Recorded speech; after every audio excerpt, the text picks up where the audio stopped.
अर्जुन ओबराय ने अपने असिस्टेंट करण मेहरा को पूरी ताकत से हादसे की जड़ तक पहुंचने के काम पर लगा दिया था। लैने ने अर्जुन की तरफ देखकर पूछा, अर्जुन, आखिर असलियत में क्या हुआ था? अर्जुन ने पूरी दास्तान सुनाई कि कैसे उसे पुलिस का फोन आया और उसने खाई में क्या खौफनाक मंजर देखा। अर्जुन ने कड़क आवाज में कहा, मुझे पूरा यकीन है कि यह कोई एक्सीडेंट नहीं है। अनीका का ड्राइवर बहुत ही पुराना और मजा हुआ खिलाड़ी था। वो ऐसी गलती नहीं कर सकता। मैंने अभी इस खबर को मीडिया से दबा कर रखा है ताकि अनीका को कोई झटका ना लगे। अर्जुन ने लैंड्रे की आंखों में देखते हुए एक कड़वा सच उजागर किया। लैंड्रे निशाना लुलू आंटी नहीं, बल्कि अनीका शर्मा थी। बिल्कुल वैसे ही जैसे बरसों पहले तुम्हारी माँ के साथ हुआ था। ये एक सोची समझी साजिश है, कोई इत्तेफाक नहीं। डॉक्टर लैंड्रे को अब 100% पक्का यकीन हो गया था कि यह कोई नॉर्मल एक्सीडेंट नहीं है। किसी कमीने ने उसकी बहन अनीका को रास्ते से हटाने का फुल प्रूफ प्लान बनाया था। पर उस कातिल की किस्मत खराब थी कि कार में अनीका नहीं, बल्कि लुलू आंटी बैठी थी। लैंडे के दिमाग में शक की सुई दो ही तरफ घूम रही थी। या तो अनीका का वो घटिया एक्स पति विवान सिंघानिया, या फिर उसका अपना सौतेला शर्मा परिवार, यानी मोहिनी और रिया। मैं जानता हूँ कि यह कोई इत्तेफाक नहीं, बल्कि जानबूझकर किया गया हमला है।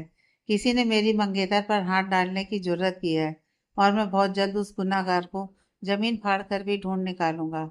अर्जुन ओबराय ने गुस्से में दांत पीसते हुए कहा। अनीका के ड्राइवर मिस्टर चाऊ के घर वालों को खबर दे दी गई थी। उसकी पत्नी और बूढ़े माँ बाप रोते बिलखते अस्पताल पहुंचे। पत्नी का बुरा हाल था, वो चीख चीख कर कह रही थी, हमारी तीन तीन बेटियां हैं, अब हमारा क्या होगा? हमें कौन पालेगा? ओबराय ग्रुप के स्टाफ वहां जमा थे। तभी ड्राइवर की पत्नी दौड़कर अर्जुन के पैरों में गिर गई। प्रेसिडेंट ओबराय, मेरे पति को इंसाफ दिलाइए। उन्होंने सालों आपकी सेवा की है, उनकी मौत का बदला लीजिए। अर्जुन को यह देखकर बहुत बुरा लगा। उसने झुककर उसे उठाया और ढांढस बंधाया। तू फिक्र मत कर, तेरी तीनों बेटियों की पढ़ाई और परवरिश की जिम्मेदारी अब मेरी है। वो देश के सबसे बड़े स्कूल में पढ़ेंगी और जिस किसी ने भी तेरे पति को मारा है, उसे मैं ऐसी मौत मारूंगा कि उसकी साथ पुश्तें कांप उठेंगी। तभी मेरा कलेजा ठंडा होगा। ड्राइवर के पिता बहुत ही बूढ़े थे, सिर के सारे बाल सफेद। माँ का कद छोटा था और वो अपने पति के सहारे बड़ी मुश्किल से घिसट कर चल रही थी। जब उनके जवान बेटे की लाश को बॉडी बैग में डालकर स्ट्रेचर पर बाहर ले जाया जाने लगा तो पिता का शरीर कांपने लगा। माँ यह सदमा बर्दाश्त नहीं कर पाई और वहीं जमीन पर ढेर हो गई। पूरे अस्पताल में हड़कंप मच गया। डॉक्टरों ने चेक किया पर थोड़ी ही देर बाद हाथ खड़े कर दिए। ड्राइवर की माँ अब नहीं रही थी। रूपा ये सब देखकर बुरी तरह सहम गई। जवान बेटा गया और अब माँ भी चली गई। उसने अर्जुन की तरफ देखा।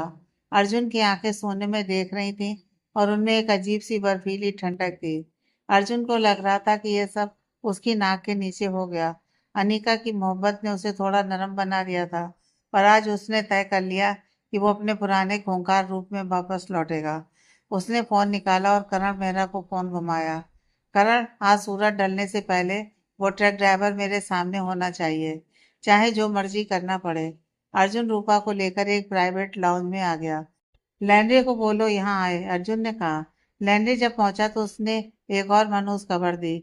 उन बूढ़े आदमी के पास अब 2 घंटे से भी कम का वक्त बचा है। अर्जुन और रूपा सन रह गए। लैंड्रे ने बताया कि सदमे की वजह से उनके दिमाग ने काम करना बंद कर दिया है। इतनी उम्र में यह झटका सहना उनके बस की बात नहीं थी। वो कोमा में जा चुके थे। अर्जुन का गुस्सा अब सातवें आसमान पर था। तुम दोनों यहीं रुको, मुझे अनीका के पास जाना है, अर्जुन ने कहा और वहां से निकल गया। उसके दिमाग में बस एक ही बात थी, उस कातिल को कच्चा चबा जाना। पुलिस का दावा था कि यह महज एक एक्सीडेंट है। जिस कंपनी का ट्रक था, उन्होंने साफ पल्ला झाड़ लिया। पुलिस को ट्रक तो मिल गया, पर अंदर कोई सुराग नहीं था। सबसे बड़ी बात कि उस इलाके के सारे सीसीटीवी कैमरे रात में ही खराब हो गए थे। अर्जुन ने गुस्से में अपनी मुट्ठियां भींच ली। पुलिस भी कभी कभी क्या बेवकूफ़ी भरी बातें करती है। उसने लैंड्रे को फोन करके बताया कि उसे मोहिनी, रिया या विवान पर शक है। अर्जुन ने अपनी पूरी टीम को इन तीनों की जासूसी पर लगा दिया। जब अर्जुन घर पहुंचा तो अनीका बेसब्री से इंतजार कर रही थी। जूलिया भी वहां सच जानने को बेताब था। अर्जुन ने चुप्पी साधे रखी और शराब का एक गिलास अलग से नीचे उतारा। अर्जुन, बोल ना भाई, क्या हुआ वहां? अनीका ने पूछा। एक छोटा सा एक्सीडेंट हुआ था, और ड्राइवर की मौत हो गई। अर्जुन ने बहुत ही कैजुअल आवाज में कहा। पर अनीका का दिल बैठ गया। और लुलू आंटी, मेरी आंटी कैसी है? अनीका कांपते हुए चिल्लाई। अर्जुन को अनीका की घबराहट पसंद नहीं आई, क्योंकि वो उसके बच्चे के लिए रिस्की थी। वो ठीक है, इलाज चल रहा है। लैंड्री वहीं है। अर्जुन ने उसे शांत किया। तभी करण का मैसेज आया कि ट्रक ड्राइवर पकड़ा गया है। अर्जुन ने रिप्लाई किया, उसे बेसमेंट के काल कोठरी में डाल दो और सिर्फ सूखी रोटी और पानी देना।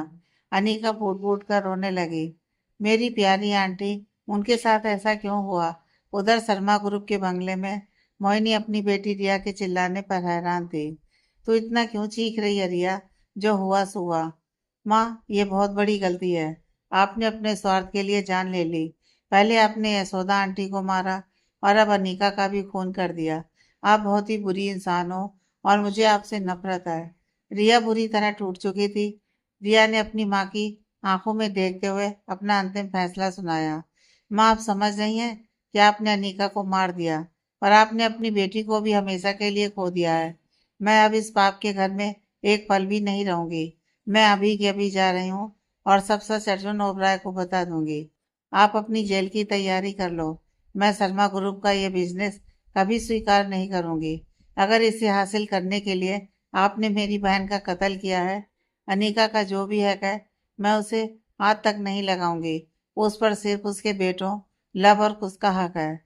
और कान खोलकर सुन लो माँ, अगर उन दोनों बच्चों को खरोच भी आई तो मैं पूरे दिल्ली शहर में तुम्हारी थू करवा दूंगी और तुम्हें सीधा जेल की चक्की पिसवाऊंगी। रिया शर्मा फूट फूट कर रोते हुए अपनी माँ को सरेआम ललकार रही थी।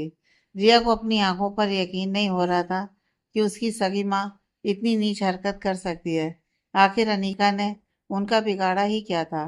रिया को लगा कि पिछले जन्म में उसने जरूर कोई बहुत बड़ा पाप किया होगा, जो उसे इस जन्म में ऐसी कातिल औरत की कोख से पैदा होना पड़ा। क्या तू अब मुझसे ज्यादा सती सावित्री बन गई है? तुझे पता ही क्या है, बजाय इसके कि तू खुश हो कि तुझे मेरी जैसी माँ मिली है, जो तेरे लिए जान ले भी सकती है और दे भी। तू यहाँ बैठकर बकवास पेल रही है। मैंने जो किया तेरे लिए किया। तुझे मेरा शुक्रिया अदा करना चाहिए कि मैंने तेरे ऐशो आराम के लिए इतना सब कुछ कर रही हूँ। और रही बात बिजनेस की, तो शर्मा ग्रुप तू ही संभालेगी, क्योंकि ये मेरा हुक्म है। तेरे पास मेरी बात मानने के अलावा और कोई रास्ता नहीं है। मोहिनी ने कड़क आवाज में अपना आखिरी फैसला सुना दिया। मोहिनी मन ही मन सोच रही थी कि रिया भी अपने बाप मानिक शर्मा की तरह ही बुद्धू निकली। काश इसकी बुद्धि थोड़ी तेज होती। उधर अस्पताल में जूलिया ओबराय अपनी दोस्त अनीका को हिम्मत बनाने में लगा था। अनीका ने अर्जुन के आगे हाथ जोड़ दिए कि उसे अभी के अभी अपनी आंटी को देखना है। अर्जुन मान तो गया, पर उसने एक शर्त रखी। अनीका, मुझसे वादा कर कि तू वहां जाकर खुद को संभालेगी और ज्यादा इमोशनल नहीं होगी। अनीका ने सिर हिलाकर वादा किया और वे फौरन अस्पताल के लिए निकल पड़े। जब वे अस्पताल पहुंचे तो वहां का मंजर देखकर किसी पत्थर दिल का कलेजा भी फट जाए। डॉक्टर अभी अभी ड्राइवर के बूढ़े पिता की मौत का ऐलान कर रहे थे। पूरा अस्पताल जैसे मातम के समंदर में डूब गया था।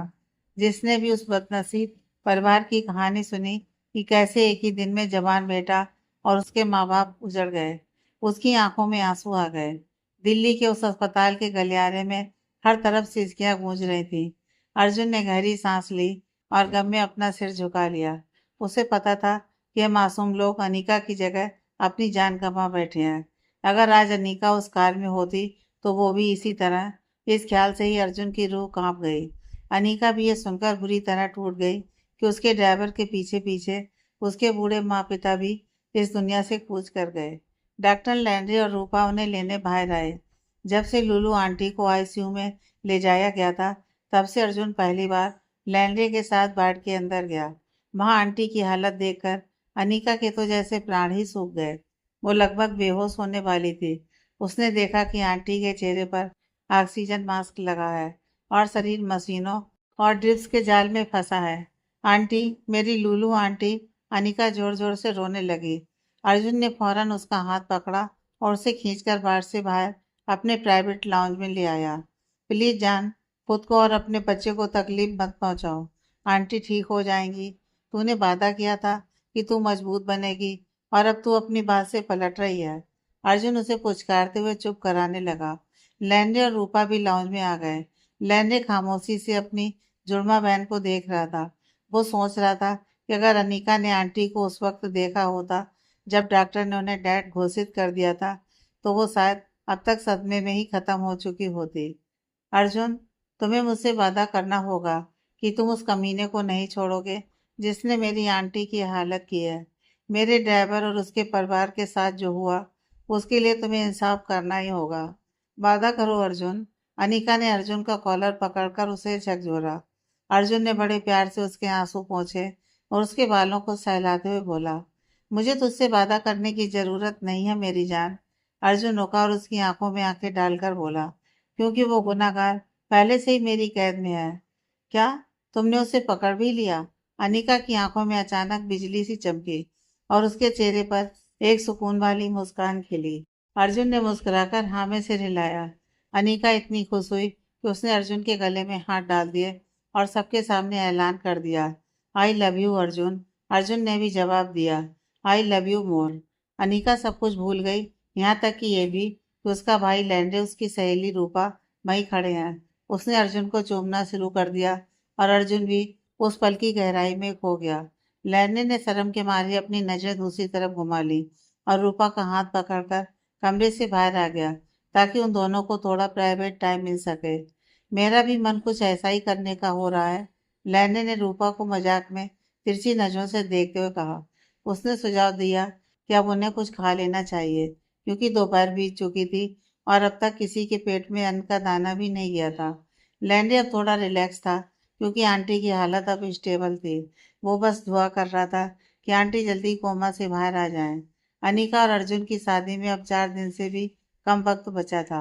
लैंडे इस उलझन में था कि शादी अपने तय वक्त पर होगी भी या टाल दी जाएगी। अर्जुन क्या फैसला लेगा, ये सस्पेंस था। पर अनीका प्रेग्नेंट थी, इसलिए शादी तो जल्द से जल्द होनी ही थी।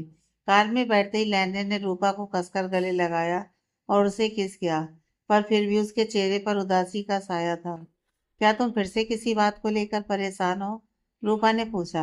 हाँ रूपा, इसी हफ्ते अनीका की शादी है। लुलू आंटी कोमा में है, ड्राइवर और उसके माता पिता चले गए। ऐसे माहौल में शहनाइयाँ कैसे बजेंगी? और सबसे बड़ी बात, अनीका प्रेग्नेंट है और उसे खुद यह बात अभी तक नहीं पता है। उसका इकलौता भाई होने के नाते मुझे समझ में नहीं आ रहा कि क्या करूं। लैंडे ने अपना सारा बोझ रूपा के सामने रख दिया। रूपा भी कुछ देर खामोश रही, फिर उसने लैंडे का हाथ थामकर कहा, सब वक्त पर छोड़ दो। तुम एक बार अर्जुन से इस बारे में बात करो और शादी के दिन से पहले सारी चीजें सुलझा लो। लैंडे ने सिर हिलाया। उसने रूपा की कलाई पकड़ी और धीरे से बोला, आई लव यू। रूपा ने भी मुस्कुराकर कहा, आई लव यू टू बाबू। उस शाम रूपा और बाकी सब अपने घर निकल गए, पर डॉक्टर लैंडे का मन नहीं माना। उसने अस्पताल में ही डेरा डाल लिया ताकि अपनी लुलू आंटी की हर धड़कन पर नजर रख सके।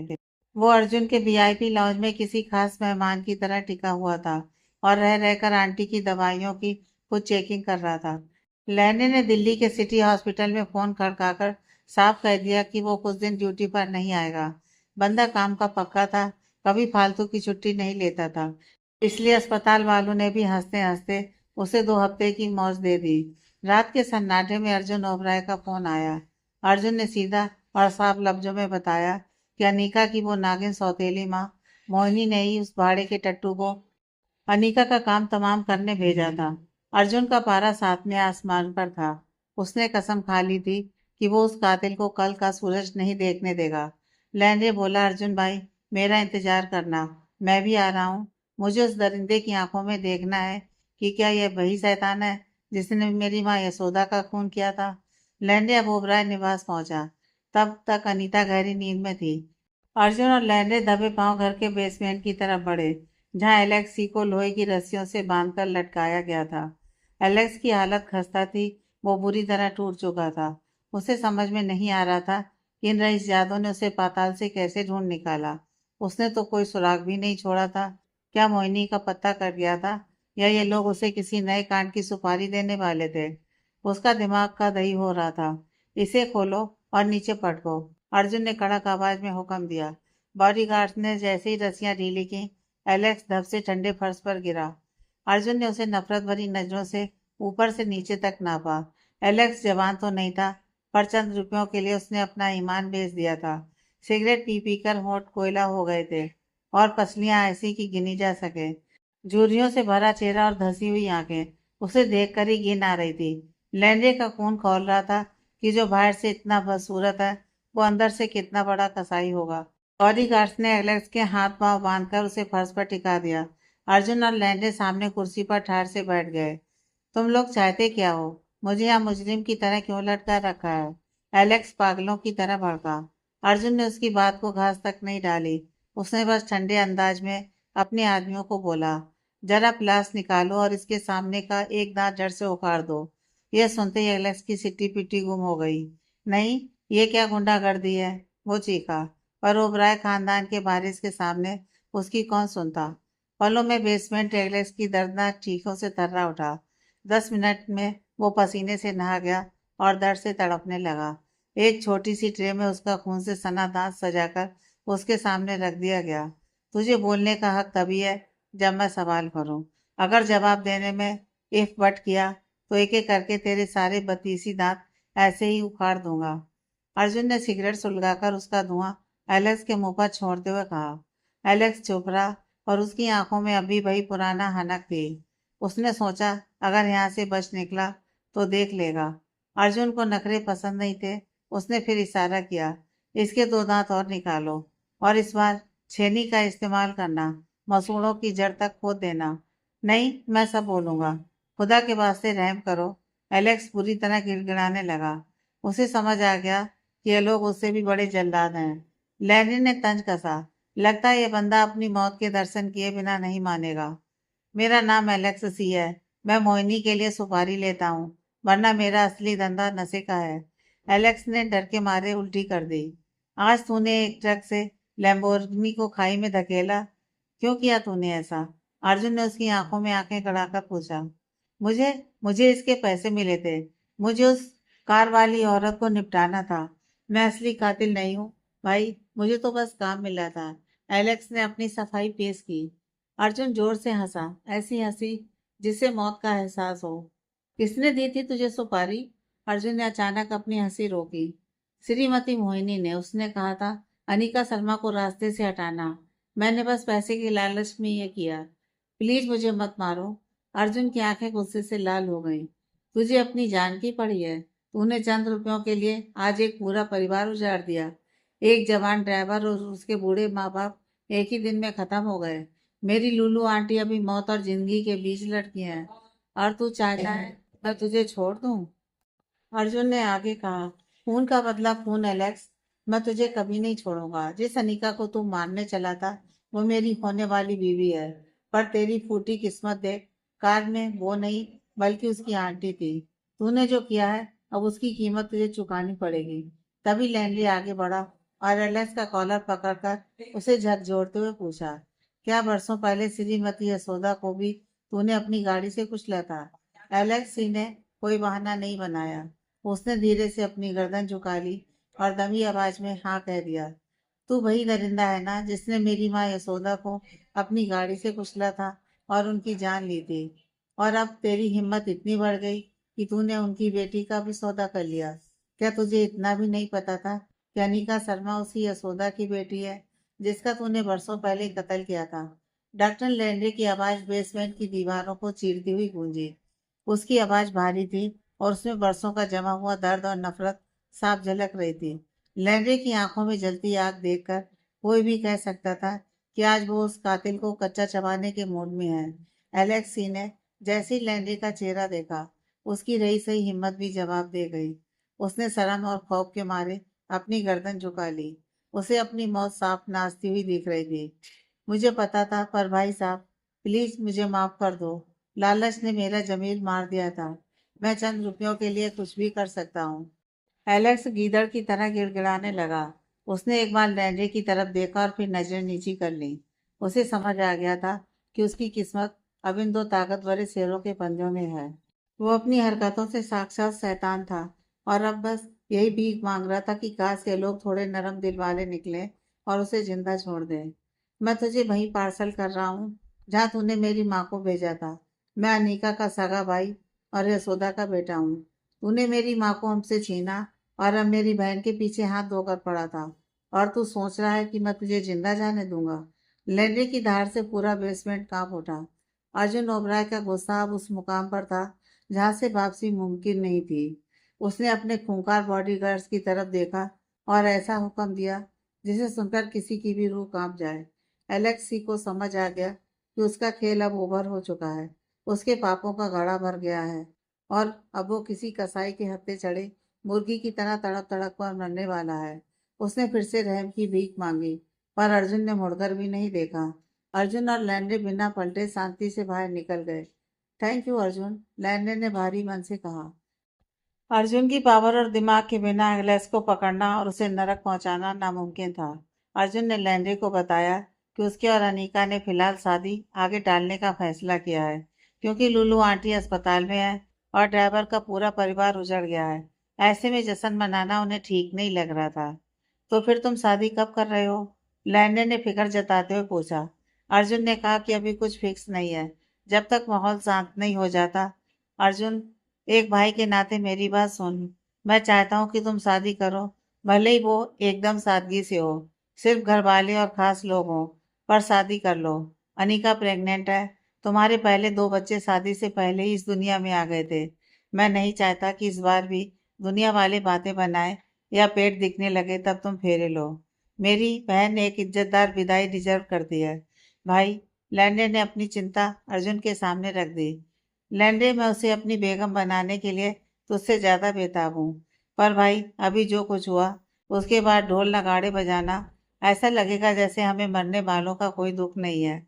वो ड्राइवर सिर्फ इसलिए मरा क्योंकि वो अनीका के साथ था। वो अपनी ड्यूटी निभाते हुए शहीद हुआ है। हमें उसकी इज्जत रखनी चाहिए। अर्जुन ने अपनी दलील दी। प्रेगनेंसी के मुद्दे पर अर्जुन ने साफ कर दिया कि वो बच्चा होने से पहले शादी की रस्म जरूर पूरी कर लेगा। वो नहीं चाहता कि लव और कुश वाला इतिहास दोहराया जाए। अर्जुन, तू चाहे कितनी भी कोशिश कर ले, अपनों को खोने का गम कभी कम नहीं होता। सबसे बढ़िया यही है कि सादगी से शादी कर लो और बाद में छोटा सा रिसेप्शन दे देना। लैंडे अपनी बात पर अड़ा रहा। अर्जुन कुछ देर खामोश रहा, फिर बोला, ठीक है, मैं पहले अनीका से बात करूंगा, फिर कोई फाइनल डिसीजन लूंगा। इसके बाद लैंडे वापस अस्पताल निकल गया। अस्पताल पहुंचकर लैंडे ने पहले लुलू आंटी का हाल लिया और फिर सुस्ताने के लिए लाउंज में चला गया। वहां रूपा को पहले से इंतजार करते देख उसके चेहरे पर हैरानी आ गई। अरे, तुम वापस आ गई? लैंडे ने दरवाजा बंद करते हुए पूछा। मैं तो तब आई जब तुम रॉकेट की रफ्तार से बाहर जा रहे थे। तुम इतनी हड़बड़ी में थे कि मुझसे भिड़ने ही वाले थे, पर तुम्हारी नजर तो कहीं और ही थी। रूपा ने प्यार भरी शिकायत की। लैंडन ने एक थकी हुई मुस्कान दी और सोफे पर पस्त होकर गिर गया। आज का दिन कैसे बीता मैं ही जानता हूँ। अगर आंटी को कुछ हो जाता तो मेरा तो सब कुछ खत्म हो जाता। रूपा ने उसे गले लगाया और ढाढ़स दिया। सब ठीक है जान, आंटी जिंदा है, यही सबसे बड़ी बात है। उधर रीता की लाइफ में डेविस की एंट्री तो हो गई थी, पर रीता का दिल मानने को तैयार नहीं था। डेविस उसे बार बार डेट पर ले जाने की कोशिश करता, पर रीता कोई ना कोई बहाना बना देती। उसकी माँ श्रीमती मोनिका ने उससे पूछा कि डेविस कैसा लगा, तो रीता ने बस इतना कहा कि ठीक ठाक है। मोनिका चाहती थी कि रीता डेविस को मौका दे, क्योंकि वो एक हीरा लड़का था। रीता को समझ नहीं आ रहा था कि उसकी माँ इस रिश्ते के लिए इतना उतावली क्यों है। अल्फ्रेड अपनी बहन का चेहरा पढ़ रहा था। उसे पता था कि रीता का दिल आज भी जूलिया ओबराय के लिए धड़कता है। रीता अपने कमरे में गई और कुंडी लगा ली। वो चाह कर भी जूलिया को अपने दिमाग से नहीं निकाल पा रही थी। उसे याद आया उस प्रेगनेंसी वाले ड्रामे से पहले जूलिया कितना प्यार करने वाला इंसान था। उसे अनीका की बात याद आई कि जूलिया का प्यार ऐसे गायब नहीं हो सकता। क्या वो सिर्फ एक अट्रैक्शन था? नहीं, प्यार इतनी जल्दी हवा नहीं होता। रीता अकेले में फूट फूट कर रोने लगी। वो जूलिया को आज भी अपनी जान से ज्यादा चाहती थी, पर जूलिया ने उसे मझधार में छोड़ दिया था। उधर जूलिया की रातों की नींद हराम हो चुकी थी। उसने लैंड्रे को फोन किया और लैंड्रे तुरंत हाजिर हो गया। लैंड्रे ने जूलिया की हालत देख उसे नींद का इंजेक्शन लगाया और सलाह दी कि उसे रीता से मिलकर सब कुछ क्लियर कर लेना चाहिए। जूलिया ने बताया कि वो आज ही जाने वाला था, पर अर्जुन ने उसे घर पर रुकने को कह दिया। धीरे धीरे इंजेक्शन का असर हुआ और जूलिया को नींद आने लगी। लैंडन ने उसे सेटल किया और रूपा के साथ वापस अस्पताल आ गया। वापस आकर लैंडे ने मजाक में कहा, पता नहीं अर्जुन ने अस्पताल में इतना लग्जरी लाउंज क्यों बनाया है। क्या वो यहाँ शिफ्ट होने का इरादा रख रहा था? खैर जो भी हो, लैंडे को वहां बहुत सुकून मिल रहा था। उस रात जब डॉक्टर लैंडे और रूपा बिस्तर पर लेटे तो रूपा थकान से पस्त थी। बेचारी सुबह से ही भाग दौड़ में लगी हुई थी। लैंडे ने उसे अपनी ओर खींचते हुए बड़े प्यार से कहा कि अब एक गुड नाइट किस तो बनती है। कहने को तो वो सिर्फ एक किस थी, पर लैंडे के इरादे उससे कहीं ज्यादा गहरे और बेताब थे। उनका प्यार उस सातवें आसमान पर था। दोनों एक दूसरे में पूरी तरह खो चुके थे। काफी दिनों के बाद उन्हें ऐसा सुकून भरा वक्त मिला था। लैंडे ने रूपा को अपने प्यार से सराबोर कर दिया। दोनों को एक दूसरे की सख्त जरूरत थी। लैंडे ने रूपा की वो छोटी सी नाइट ड्रेस उतारी और फिर वो दोनों दुनिया जहान से बेखबर होकर एक दूसरे में समा गए। लैंडे की हर हरकत का रूपा पूरा साथ दे रही थी। दोनों के बीच गजब की केमिस्ट्री दिख रही थी। काफी देर बाद जब लैंडे का मन शांत हुआ तो उसने एक गहरी सांस ली। उसने रूपा को अपनी बाहों में भरकर चूमा और फिर उसे आजाद किया। कमरे में सन्नाटा था। बस उन दोनों की धड़कनों का सुर सुनाई दे रहा था। लैंडे ने उसे फिर से अपने करीब सटा लिया और उसके माथे को चूमा। रूपा के बाल बिखरे हुए थे। वो थकी हुई थी, पर उसके चेहरे पर एक अलग ही सुकून था। अगली सुबह जब रूपा की आंख खुली तो लैंडे बिस्तर से गायब था। वो अपनी लूलू आंटी को चेक करने बाढ़ में जा चुका था। रूपा को एकदम याद आया कि लैंडे का अपना घर नहीं है, इसलिए उसे जल्दी तैयार हो जाना चाहिए, क्योंकि अर्जुन ओबराय किसी भी वक्त धमक सकता है। रूपा ने फुर्ती दिखाई, नहाई धोई और जल्दी से सज धज कर तैयार हो गई। वो अभी मेकअप से खुद को संवार ही रही थी कि तभी अर्जुन और अनीका वहां पहुंच गए। वे सुबह सुबह इसलिए आए थे ताकि आंटी का हाल ले सकें और शादी को लेकर लैंडे की बात पर फाइनल मोहर लगा सकें। अनीका को देखकर रूपा के चेहरे पर चमक आ गई। अर्जुन ने चारों तरफ नजर दौड़ाई और उसे लैंडे नहीं देखा। उसने अंदाजा लगा लिया कि वो वार्ड में ही होगा। अर्जुन सोफे पर पसर गया और औरतों की बातों से ध्यान हटाकर लैंडे को फोन मिलाने लगा। तो इतनी जल्दी आ गई या रात को यहीं डेरा डाल लिया था? अनीका ने रूपा के पास जाकर उसके बाल सेट करते हुए शरारत से पूछा। मैं रात यहीं रुकी थी। इस मुश्किल घड़ी में लैंडे को अकेला छोड़ने का मेरा बिल्कुल मन नहीं था, रूपा ने जवाब दिया। अनीका ने धीरे से उसके कान के पास झुककर कहा, तेरे गले के पास ये जो प्यार के निशान चमक रहे हैं, उनसे साफ पता चल रहा है कि तू कल रात मेरे भाई की सेवा कितनी शिद्दत से की है। ये सुनते ही रूपा के चेहरे पर शर्म की लाली दौड़ गई। उसने आईने में गौर से देखा। वाकई वो निशान चीख चीख कर रात की कहानी सुना रहे थे। उसने सोचा कहीं अर्जुन की नजरों ने तो इन्हें नहीं ताड़ लिया होगा। बड़ी आई, चुप कर, रूपा मजाक में बोली। उसने तौलिया से उन्हें छिपाने की कोशिश की, पर वो जानती थी कि ये निशान इतनी आसानी से नहीं जाने वाले। देख रूपा, मैं जल्दी ही तुझसे ढेर सारे भतीजे भतीजियों की उम्मीद कर रही हूँ, तो जल्दी से कोई गुड न्यूज़ सुना दे। अनीका ने उसे और छेड़ा। रूपा ने हंसते हुए जवाब दिया, तो तू भी थोड़ी और मेहनत कर ले।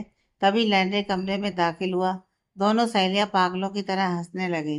अर्जुन ने उनकी तरफ देखा और उसे हमेशा की तरह अचंभा हुआ कि ये औरतें फुसफुसाकर ऐसी क्या बात करती हैं जो इतनी हंसी आती है। शायद अपने मर्दों की ही खिंचाई कर रही होंगी। लैंडे ने भी मुस्कुराते हुए उनकी तरफ देखा। कैसा है अर्जुन? लैंडे ने पूछा और आगे बढ़कर अनिका को गले लगाकर उसके माथे को चूमा। अर्जुन ने लैंडे की मेहनत को सराहा और पूछा कि क्या उसे सोने का मौका मिला। हाँ, पर मैं बीच बीच में आंटी को चेक कर रहा था, लैंडे ने कहा और झुककर रूपा को एक गुड मॉर्निंग किस दी। फिर चारों मिलकर लूलू आंटी को देखने बाढ़ में गए। लैंडे ने मशीनों को चेक करते हुए बताया, उनकी नब्ज अब पहले से बेहतर है। दवाइयाँ अपना काम कर रही हैं। हालांकि अर्जुन और अनिका को कुछ खास अंतर नहीं दिखा, पर डॉक्टर की बात पर उन्हें पूरा भरोसा था। वापस लाउंज में आकर उन्होंने शादी पर चर्चा की और फाइनल हुआ कि शादी एकदम सादगी से लैंडे के बताए तरीके से ही होगी। गाड़ी में ऑफिस जाते वक्त अर्जुन ने अनिका को वादा किया कि जब आंटी ठीक हो जाएंगी तो वो उसे एक लंबी वेकेशन पर ले जाएगा। धूमधाम से शादी न कर पाने की कसर मैं हमारी पहली मैरिज एनिवर्सरी पर पूरी करूंगा। वो पूरे दिल्ली शहर में चर्चा का विषय बनेगी। अनिका ने उसका शुक्रिया अदा किया। उसके लिए तो अर्जुन का साथ ही सबसे बड़ी चमक दमक थी। थोड़ी देर बाद अनिका ने झिझकते हुए कहा, अर्जुन, मुझे लग रहा है कि शायद मैं प्रेग्नेंट हूँ। मुझे आज सुबह ही फील हुआ कि मेरे पीरियड्स मिस हो गए हैं। क्या तू सच कह रही है? अर्जुन ने अनजान बनने की एक्टिंग की, जबकि उसे लैंडे से सब पहले ही पता था। अभी पक्का नहीं पता, पर चांस पूरे हैं, अनीका ने कहा। अर्जुन के चेहरे पर एक गहरी मुस्कान खिल गई। उधर लैंडे की कार में माहौल अलग था। अस्पताल से निकलते ही लैंडे ने पूछा, क्या तुम कोई गर्भ निरोधक गोलियां लेने वाली हो? रूपा खामोश रही। वो कसमकस में थी। क्या तुम चाहते हो कि मैं वो गोली लूं? रूपा ने सीधा सवाल दाग दिया। लैंडे सन रह गया। उसने सोचा ही नहीं था कि रूपा उससे ये पूछेगी। अगर तुम कहोगे तो मैं ले लूंगी, पर अगर तुम्हें ऐतराज ना हो तो मैं जैसा चल रहा है वैसा चलने दूंगी। रूपा ने अपनी बात पूरी की। पूरे रास्ते लैंडे खामोश रहा। उसने उसे नाश्ता कराया और ऑफिस के बाहर गाड़ी रोक दी। क्या जवाब है तुम्हारा, जान? रूपा ने फिर पूछा। लैंडे ने उसे गौर से देखा और बस इतना कहा, तो फिर मतलब वो गोली? रूपा के चेहरे पर मुस्कान की बिजली दौड़ गई। उसने लैंड्री को एक प्यारा सा किस किया और खुशी खुशी ऑफिस की तरफ बढ़ गई। डॉक्टर लैंड्री ने धीरे से सिर हिलाया और अपनी कार लेकर अस्पताल के गेट से बाहर निकल गया। वैसे तो उस सुबह अपनी आंटी की हालत पर पैनी नजर रखने के अलावा उसके पास कोई खास काम नहीं था।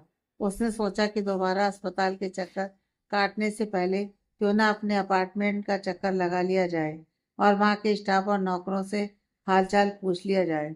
उसने रास्ते में जूलिया ओब्राय को फोन घुमाया। जूलिया ने बताया कि भाई अब मामला काफी सेट है और वो पहले से कहीं बेहतर फील कर रहा है।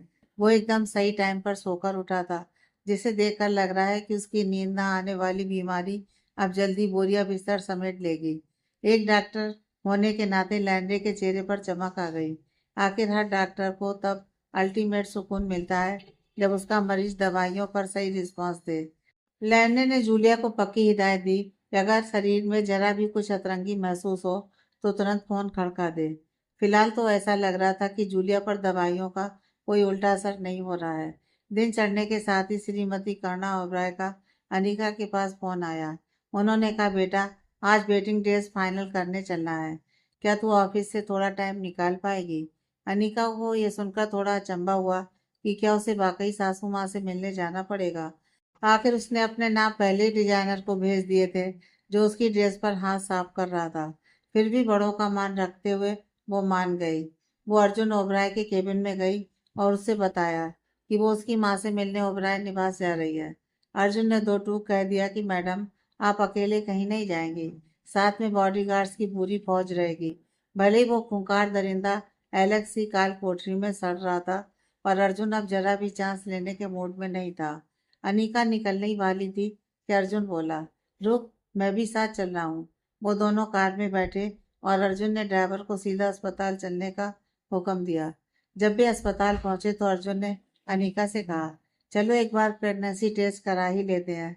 अनीका के चेहरे पर शरारत भरी मुस्कान तैर गई। उसे समझ आ गया कि अर्जुन उसे यहाँ किस मिशन पर लाया था। उसे बहुत खुशी हुई कि उसे इतनी इज्जत और बेपनाह प्यार मिल रहा है।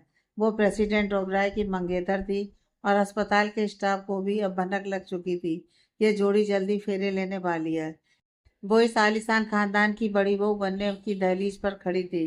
टेस्ट की रिपोर्ट का इंतजार करते हुए उसे वो पुराना दिन याद आ गया, जब सालों पहले वो इसी अस्पताल में प्रेगनेंसी टेस्ट के लिए आई थी। तब वो पहली बार लैंडन से टकराई थी, पर उसे सपने में भी अंदाजा नहीं था कि यह डॉक्टर उसका सगा जुड़वा भाई है। तब वो डर के मारे कांप रही थी और रिपोर्ट पकड़ते हुए उसकी रूह तक कांप उठी थी। उसे पता तक नहीं था कि उस बच्चे का बाप कौन है और ना ही सिर छुपाने का कोई ठिकाना था। तब रिपोर्ट पॉजिटिव आई थी तो उसका मन किया था कि काश धरती पर जाए और वो उसमें समा जाए। तब लैंडे ही वो फरिश्ता था जिसने उस काली रातों में उसका हाथ थामा और उसे संभाला। भगवान का लाख लाख शुक्र है कि आज वो उन कड़वे दिनों को याद करके मुस्कुरा पा रही है। नर्स बाहर आई और रिपोर्ट अर्जुन के हाथ में थमा दी। अनिका अपनी गर्दन उचका उचका कर रिपोर्ट के अंदर झांकने की कोशिश कर रही थी, जैसे कोई बच्चा रिजल्ट देख रहा हो। पॉजिटिव है ना? अनिका ने अर्जुन के चेहरे के भाव पढ़ने की कोशिश की। अर्जुन ने अपना चेहरा एकदम पोकर फेस बना रखा था, जैसे कुछ समझ ही ना आ रहा हो। जो मैं यहाँ साफ साफ पढ़ रहा हूँ वो यह है कि तुम मेरे बच्चे की माँ बनने वाली हो और मैं तीसरी बार बाप बनने वाला हूँ। अर्जुन ने आखिरकार चेहरे पर करोड़पति वाली मुस्कान लाते हुए ऐलान किया। अनिका के चेहरे पर नूर आ गया। आंखों में खुशी के आंसू छलक पड़े। उस केबिन में वे दोनों बिल्कुल अकेले थे। अर्जुन का हाथ अनीका के पेट पर जाकर टिक गया। वो सामने वाली नन्ही जान की गर्माहट को महसूस करने लगा। उसका आंस वहां पल रहा था, भले ही अभी वो एक दाने जितना छोटा ही क्यों ना हो। अनीका ने अपना हाथ अर्जुन के हाथ पर रख दिया। अर्जुन की आंखों में वो चमक और एक्साइटमेंट देखकर अनीका भावुक हो गई। जब अनीका के आंसू की एक बूंद अर्जुन के हाथ पर गिरी तो अर्जुन ने सब छोड़कर उसकी तरफ देखा। इस बार मैं तेरे साथ ढाल बनकर खड़ा हूँ और वादा करता हूँ कि हर मोड़ पर तेरे करीब रहूंगा। अर्जुन ने अपना सफेद रुमाल निकाला और अनीका के आंसू पोंछे।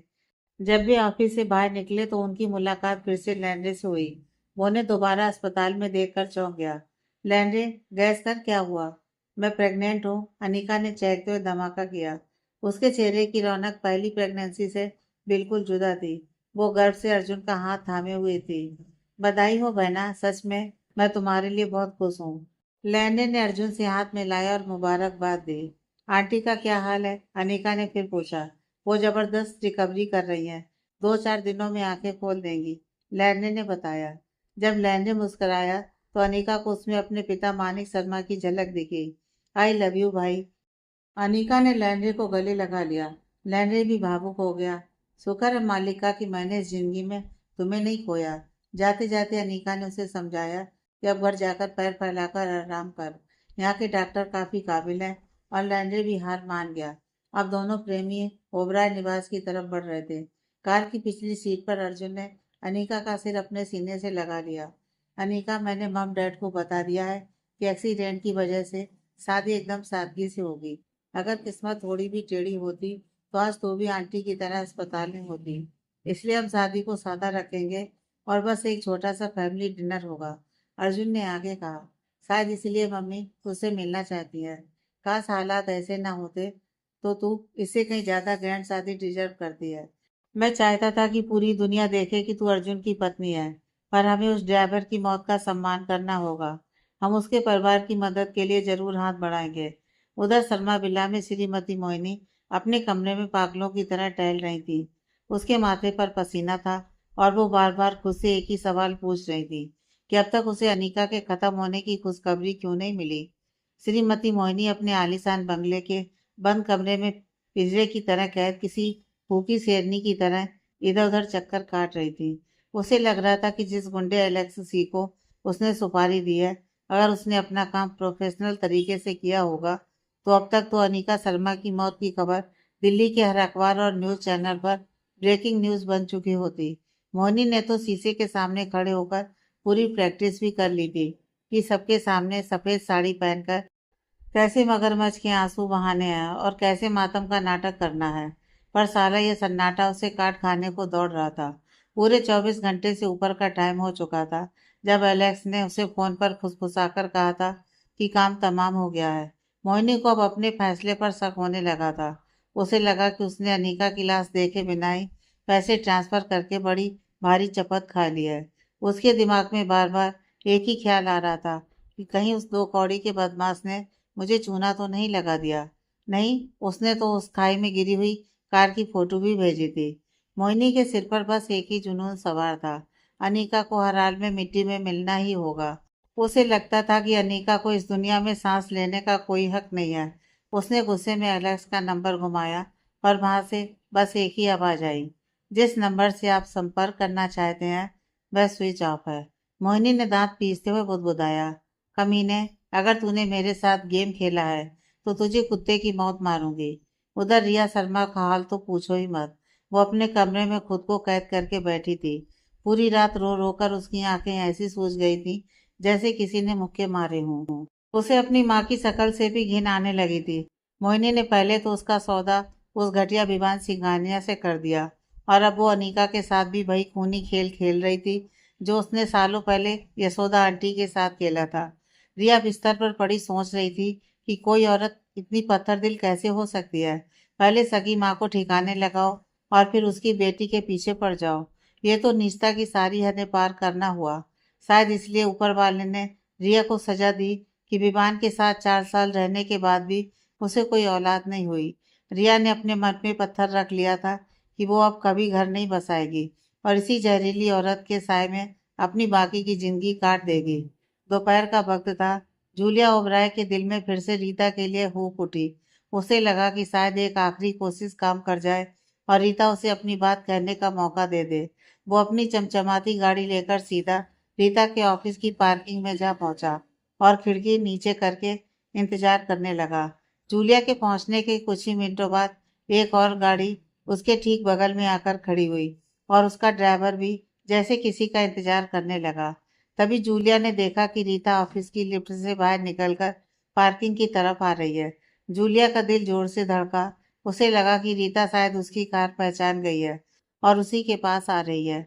जूलिया जैसे ही अपनी गाड़ी का दरवाजा खोलकर बाहर निकला, बगल वाली गाड़ी से भी एक लंबा चौड़ा बंदा डेविस बाहर आया। जूलिया ने अपनी मुस्कान के साथ हाथ आगे बढ़ाया, पर रीता ने उसे ऐसे इग्नोर किया जैसे वो वहां खड़ा कोई बिजली का खंभा हो। वो जूलिया के बगल से सर से निकल गई और जाकर सीधा उस दूसरे आदमी के गले लग गई। जूलिया को ऐसी शर्मिंदगी महसूस हुई कि काश जमीन फट जाए और वो उसमें गड़ जाए। उसने पीछे मुड़कर देखा तो उसका कलेजा मुंह को आ गया। रीता उस आदमी को ऐसे जकड़े हुए थी जैसे वो उसका सब कुछ हो। डेविस का हाथ रीता की कमर पर मजबूती से टिका था और रीता उसके कंधे पर हाथ रखे उसे निहार रही थी। तभी उस बंदे ने सरेआम रीता के गालों को चूम लिया। जूलिया के दिमाग की नसें फटने लगी। वो गुस्से में पागल होकर उनके पास पहुंचा और रीता को उस आदमी की बाहों से झटके से अपनी तरफ खींच लिया। ओ भाई, कौन है तू और ये क्या बदतमीजी है? डेविस ने जूलिया को आंखों से डराते हुए पूछा। जूलिया ने उसे भाव तक नहीं दिया और रीता की आंखों में झांक कर गुर्राया। मुझे तुझसे बात करनी है और अभी इसी वक्त। मुझे यकीन नहीं हो रहा रीता कि जहां मैं यहाँ तेरे गम में घुट रहा हूँ, तू यहाँ किसी और के साथ रोमांस लड़ा रही है। क्या ये चक्कर तब से चल रहा है जब हम साथ थे? जूलिया, अपनी लिमिट में रहे। हमारे बीच अब कोई रिश्ता नहीं बचा और ये आखिरी बार है जब तूने मुझे सबके सामने इस तरह नीचा दिखाया है। रीता उस पर बुरी तरह फट पड़ी। उसे जूलिया की हिम्मत पर ताज्जुब हो रहा था कि उसने उसे डेविड से अलग करने की जुर्रत कैसे की। रीता, तू मेरे साथ ऐसा क्यों कर रही है? मैं अपनी हर गलती के लिए 100 बार माफी मांगने को तैयार हूँ। बस 2 मिनट मेरी बात सुन ले। जूलिया लगभग गिड़गिड़ाने लगा, पर रीता का दिल पत्थर हो चुका था। मुझसे दूर हट जा जूलिया। मुझे तुझसे कोई बात नहीं करनी है। समझ नहीं आता क्या? मैं अपनी लाइफ में आगे बढ़ चुकी हूँ और तू भी यही कर। तभी डेविस बीच में टांग अड़ाते हुए बोला, ओ जानू, तो ये तेरा वो एक्स है भाई, जो हर दूसरी लड़की के पीछे भागता है और तुझे अकेला छोड़ देता है। मुझे लगा था कोई कड़क बंदा होगा, पर यह तो किसी सस्ते मॉडल जैसा दिख रहा है। डेविस की बात अभी पूरी भी नहीं हुई थी कि जूलिया ने पूरा जोर लगाकर एक मुक्का उसके जबड़े पर जड़ दिया। डेविस भी कोई कच्चा खिलाड़ी नहीं था। उसने आओ देखा ना था, जूलिया के पेट में एक जोरदार घूंसा दे मारा। दोनों के बीच भयंकर मारपीट शुरू हो गई।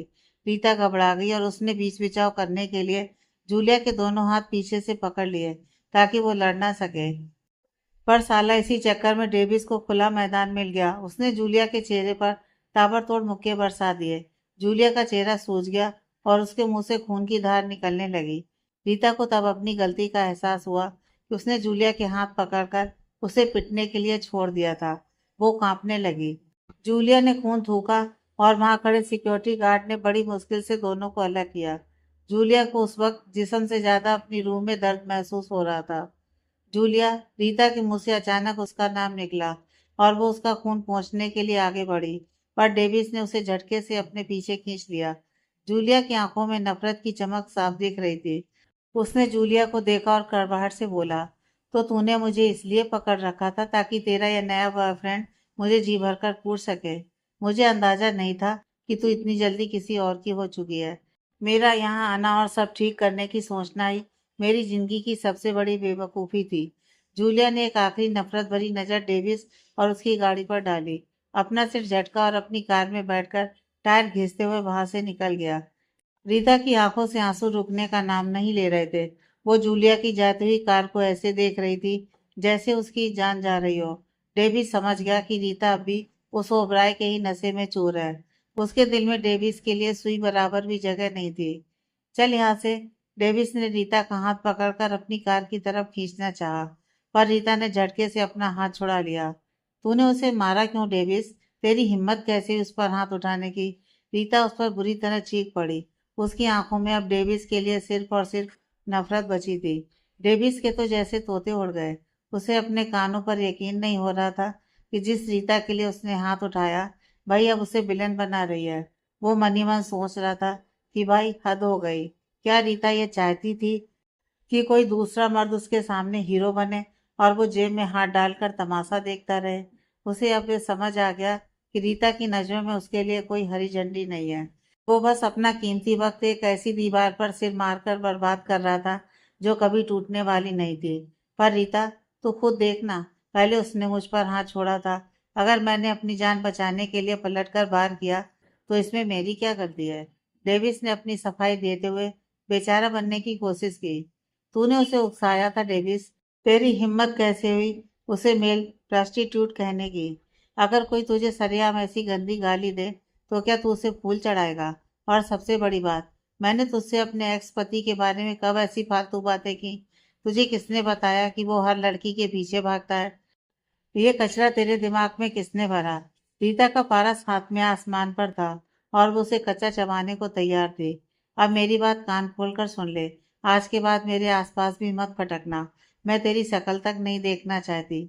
मैंने पहले ही कहा था कि हम सिर्फ दोस्त रह सकते हैं, पर तूने जूलिया का अपमान करके सारी हदें पार कर दिया है। अब मुझे तेरी शक्ल से भी नफरत है। रीता ने अपना आखिरी फैसला सुनाया और मुड़ गई। डेविस वहां किसी पत्थर के पुत की तरह खड़ा रह गया। उसे लगा ही नहीं था कि बात इतनी बिगड़ जाएगी। वो उसके पीछे भागा और बोला, ठीक है, आई एम सॉरी रीता, ऐसा दोबारा कभी नहीं होगा। मैं वादा करता हूँ कि मैं तुझे उसे भुला दूंगा और तुझे वो प्यार दूंगा जो वो कभी ना दे सका। पर डेविस ने फिर वही रायता फैला दिया। जैसे उसने जूलिया के प्यार को दिखावा बोला, रीता का गुस्सा ज्वालामुखी की तरह फट पड़ा। किसने कहा कि वो नाटक कर रहा था? वो आज भी मुझसे उतनी ही शिद्दत से प्यार करता है, समझे? अगर मुझे पहले शक था तो आज पक्का यकीन हो गया है कि वो आज भी मेरा है। डेविस, मुझे भूल जा और जाकर कोई दूसरी गली नाप। प्यार दोनों तरफ से होता है और मैं इस जन्म में तेरे बारे में ऐसा सोच भी नहीं सकती। अगर मैंने तुझे कोई झूठा उम्मीद दी हो तो उसके लिए माफी, पर हमारे बीच अब सब खत्म है। रीता ने कड़क शब्दों में फुल स्टॉप लगाया और वहां से पैर पटकती हुई निकल गई। जैसे ही वो डेविस से दूर हुई, उसके दिल ने चीख कर कहा कि वो जूलिया के अलावा किसी और की हो ही नहीं सकती। डेविस ने मायूसी में सिर झटका। उसे समझ ही नहीं आ रहा था कि ये जूलिया ओबराय आखिर कौन सी बला है जो तलाक के बाद भी रीता के दिल पर राज कर रहा है। उसे लगा कि उसकी माँ मोनिका ने जो बताया था वो सच था, और यहाँ तो कहानी ही कुछ और निकली। डेविस गुस्से में अपनी कार में बैठा और टायर घिसते हुए वहां से रफू चक्कर हो गया। रीता अपने ऑफिस पहुंची और अंदर जाते ही उसका बांध टूट गया। वो फूट फूट कर रोने लगी। उसे जूलिया की आंखों में वो तड़प साफ दिख रही थी। वो तो रिश्ता सुधारने आया था, पर सब कबाड़ा हो गया। रीता ने जूलिया के हाथ इसलिए नहीं पकड़े थे कि डेविस उसे पूछे। वो तो बस अपने पागल हो रहे जूलिया को शांत करना चाहती थी। पर जूलिया उसकी नीयत को बिल्कुल गलत समझ बैठा। उसने सोचा कि रीता उस डेविस का साथ दे रही है। रीता को डेविस की उस हरकत पर घिन आ रही थी। उसने तब हमला किया जब जूलिया खुद को बचाने की हालत में भी नहीं था। दूसरी तरफ जूलिया के अंदर कड़वाहट और जहर भर चुका था। उसे लगा कि रीता तो मजे में है, उसने नया बॉयफ्रेंड बना लिया है और वो यहाँ पछतावे की आग में भस्म हो रहा है। जूलिया को लगा कि वो दुनिया का सबसे बड़ा चंपू है जो अभी उसी मोड़ पर खड़ा है जहाँ रीता उसे छोड़ गई थी। उसने अब अपने दिल पर पत्थर रख लिया।